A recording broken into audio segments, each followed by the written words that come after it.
I'm about to go to sleep. I have to ask a question, and I need the mature, seasoned, experienced, and inexperienced to answer this question. Why are you so mad? Why are you so mad? I'm talking to you. Can you see me? Why are you so mad? You're mad at everything and everybody. You wasn't born mad. Life is a motherfucker, ain't it? You're in and out of relationships. You didn't got with that man that know how to say all the right things and do all the right things. You didn't got pregnant, had kids, and you're just running around mad, bitter, and angry. Then you wonder why you're single. Nobody want to be with your angry ass. You just bitter and mad about everything. Every time I bring up something happy, you figure out a way to flip it into something negative and bad.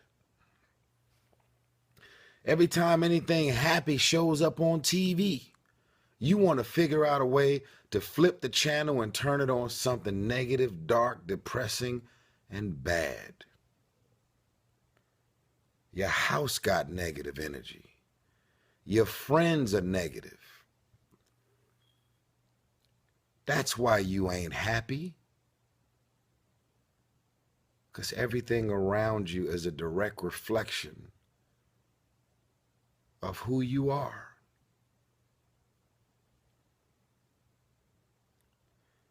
Nobody like you at your job.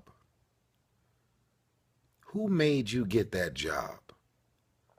Who decided that they agreed to what they were willing to pay you for that job?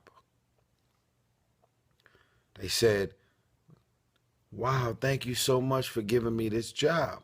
Well, how much do y'all pay an hour? Well, this is what we're offering.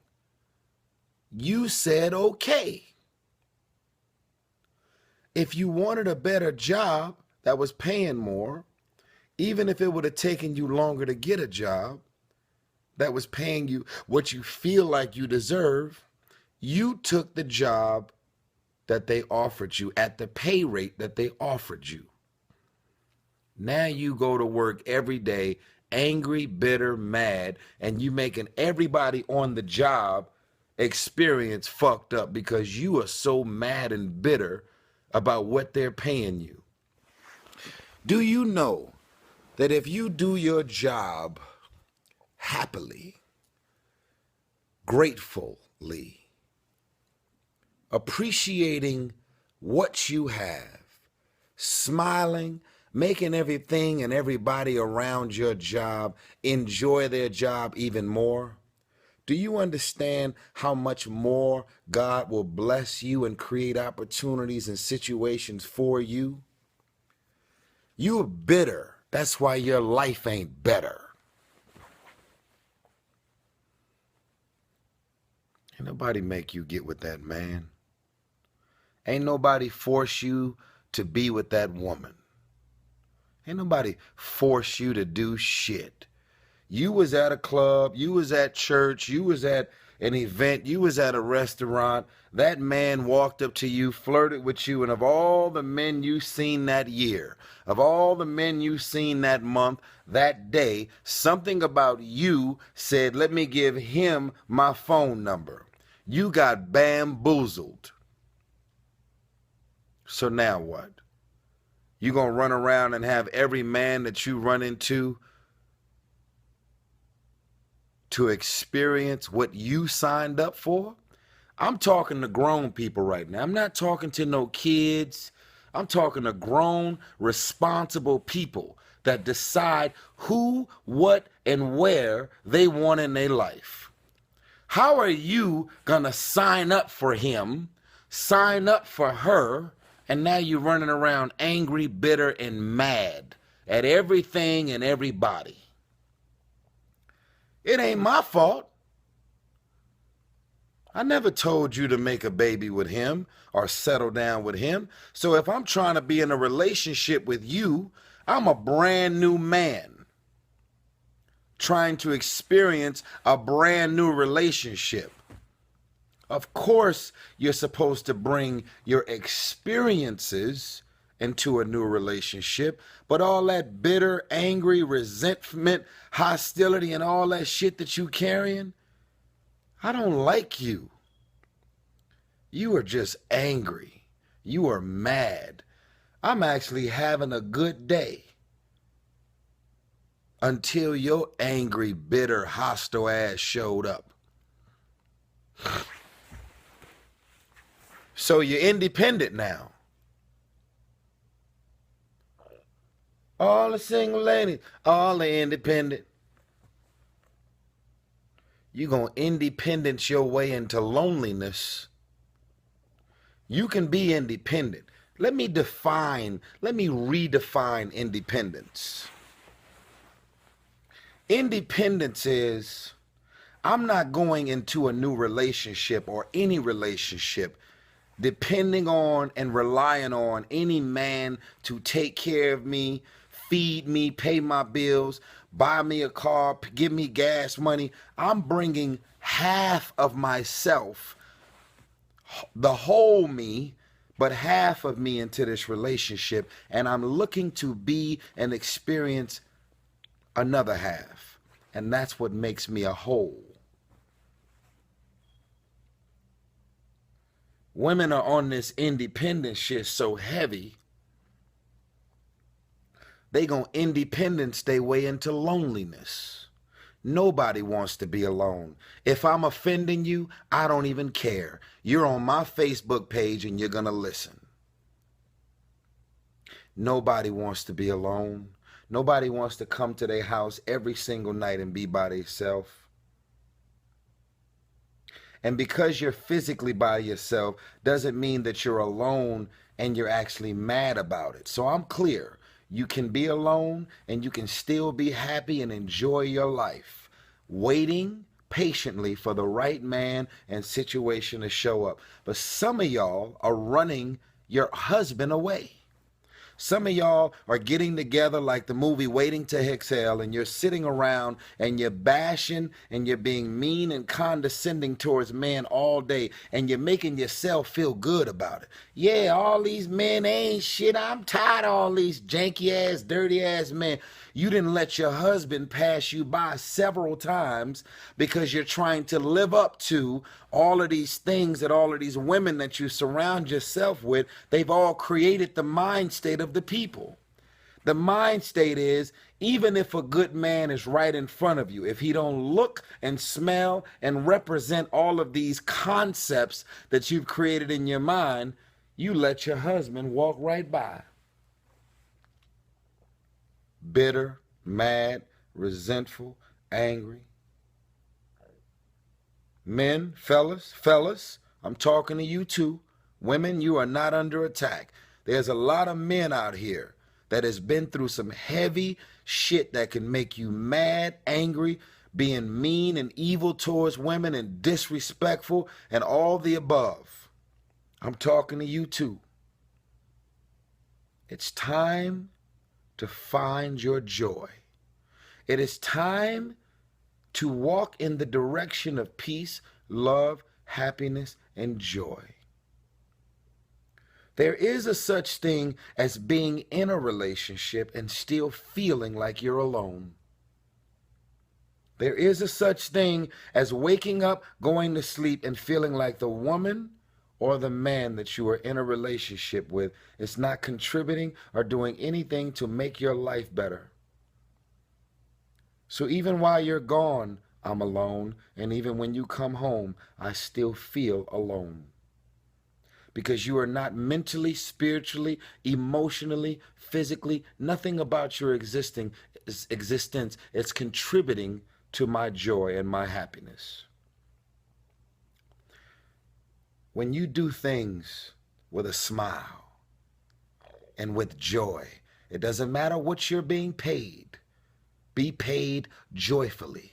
Because I want to remind you that the statistics of people being unemployed in this country is real. And we are not talking about ex-cons and felons that are unemployed. We're talking about well-educated, college-educated, PhDs, degrees, graduated from medical school, engineers, architects, out of work, unemployed. We're talking about people that are married happily with kids, purchased a home, and then they have to sell their homes. These people would want the job that you have right now. And you're going to your job bitter, angry, mad, ungrateful. God is not going to expand your territory if you don't appreciate the territory that you have now. It doesn't matter that you're not driving a Mercedes-Benz or driving your dream car when you're not even taking care of the car that God has given you. Next time you're in that bucket that's got dirty ass seats, smells like shit because you don't treat it right, while you're in that dirty car that might not be as expensive as you want it to be, just drive by all the people you see sitting on the bus at 6 o'clock in the morning, freezing their ass off, waiting on the bus to show up. And they got to be on the bus riding with a bunch of people that they don't know, people that don't bathe, just be loud, listening to their headphones on the bus, just mad on the train. They got to go to and from work on the bus. And you're in your car, ungrateful, mad, and bitter, and talking shit about the car while you're in the car, while you're driving by people that's waiting on the bus stop or waiting on a train with a transfer in their hand. See, if you're not grateful for what you have, you can't expect God to continue to bless you and expand your territory, expand your horizon, expand different things, situations, and places that you're hoping to be. You're bitter and angry about what you have now. And that bitter and anger is going to continue even after new blessings and opportunities show up. You are the reason that your life and career ain't blessed. You are the reason that you are sitting around swimming in misery, ungrateful and unappreciative of what you have. You are bitter. That's why your life ain't better. I'm talking to you. This is a harsh reality. We're not talking about, and we're not talking about depression. We're talking about people that your mind is so negative, is so dark. Every time joy shows up, you figure out a way to flip a positive into a negative. Every time somebody compliments you and says something nice and beautiful about you, you figure out a way to flip it and turn it into a negative. A man can't even walk up to you and give you a rose that you actually deserve without you feeling like something is behind it. There's some type of game and scheme. A man can't. When is the last time a man called you? When is the last time a man said that you are beautiful? Or a woman said something nice to you and beautiful to you, and you've actually accepted and received the compliment. I'm a man. I've walked up to women that are beautiful, and I have to ask the question. I'll say to you, "Oh my God, you're so beautiful." And then she will be like, "Oh, thank you." And then I have to ask her, I have a question. Did you hear my compliment? Did you actually receive it? I don't care that you hear it every single day. I just want to know, did you own the compliment that I just gave you? Because I didn't have to give you the compliment. I gave you the compliment because it's actually the way I feel about you. But I just want to know, did you receive it? And then she'll say, "Wow, yeah, I did now. Now I did, yes." And then I'll say, "Well, you have a wonderful day." And then I walk off. Some of y'all won't allow joy to come into your life. When it shows up every day, you take it for granted. You're actually beautiful. And when people compliment you, you should receive it, because that is a little slice of heaven, a little slice of joy. You get bits and pieces of it every day, and you disown it because you're so mad and so bitter. And maybe that man or that woman has not allowed you to enjoy the compliments and the love the way you should. But I deserve for you to receive my compliment when I give it to you. Some of y'all are carrying so much bitter hostility and resentment with you every single day. This is the reason why your life, your career, and your surroundings hasn't changed. Joy cometh in the morning. I seek joy. I want joy. I want happiness. I thank God for my best friend in the whole world, Rev Run, and his wife, Justine. This family has brought me so much joy. And I love it, and I appreciate it, and I never want the joy to leave me. Some of y'all don't want joy. That's why when it shows up, you figure out a way to fuck it up and run it away. You figure out a way to sabotage joy when it shows up. I'm asking you to receive this message, process this message, change who you are, what you are, change the way you've been going about your life. Change these concepts that you have created in your mind. What his height is, what his nationality is, what he smells like, what he looks like, how much money he makes, what he drives, where he lives. You got all of these random ass concepts in your mind as to what this man looks like. And your husband continues to pass you by. Your wife continues to pass you by. Joy will be accepted and received. Joy will show up in your house if you allow it to show up. Your life will be better if you stop being bitter. If you make it to the end of this message, I want you to write that. Your life will be better if you stop being bitter. I'm going to go to sleep now. I want you to share this video and tag everybody who you know that's supposed to see this video. I know it's 18 minutes long, but I'm giving you everything I got. Joy cometh in the morning. Come on, Jesus. Come on. I love you. Good night.